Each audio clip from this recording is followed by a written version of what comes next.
Vai jūs jau esat iemācījušies kādu burvju triku?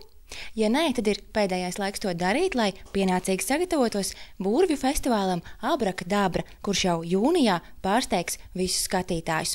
Mūsu nākamais stāsts – hobijs burvju mākslinieks.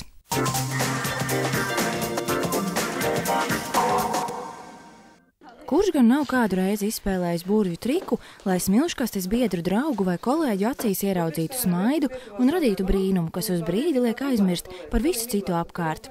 Ir cilvēki, kam burvju māksla ir kas vairāk par vienu joku. Tas ir hobijs un patiesa aizraušanās.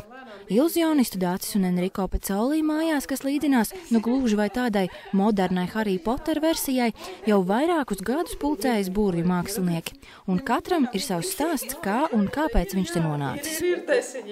Piemēram, jurista Karīna un viņas vīrs šādi dažādo laulības dzīvi.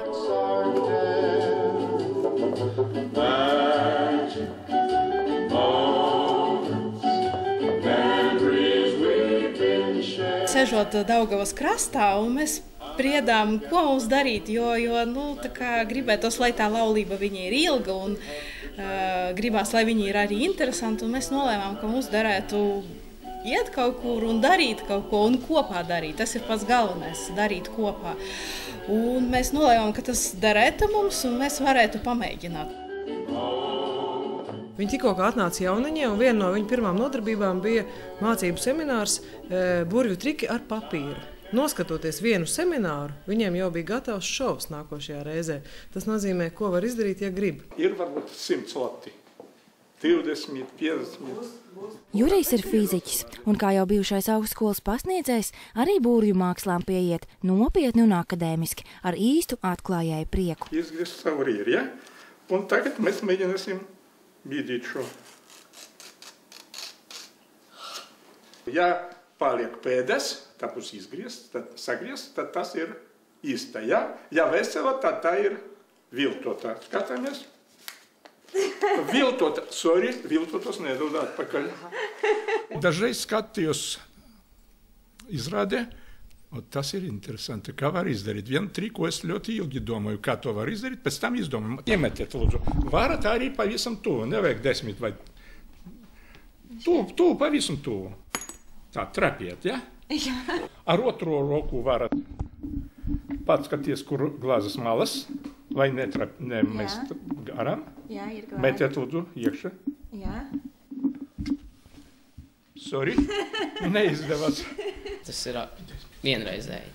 Tas brīdis, kad rāda triku un cilvēki skatās to, un tas, ka viņi paliek priecīgi, tas nozīmē, ka tu dari cilvēkus priecīgus, un tu pats no tā paliec priecīgs, tas vien ir superīgi.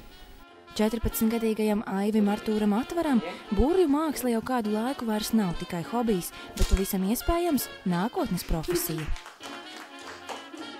Šī būs jūsu kārts. Iedomājiet viņu.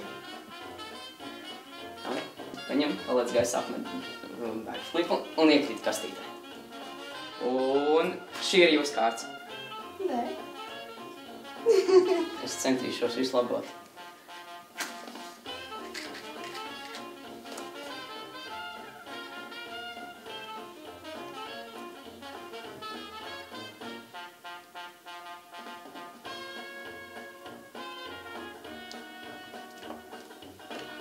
Un šī ir jūsu kārts.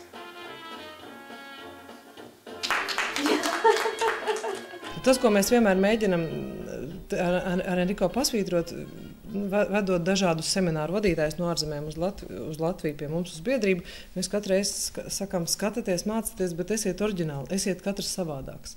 Ja, esiet katrs pats, un tikai tā jūs kaut ko sasniegsiet. Man tomēr vairāk patīk tie triki, kas rādāmi tieši uz skatuves, ja?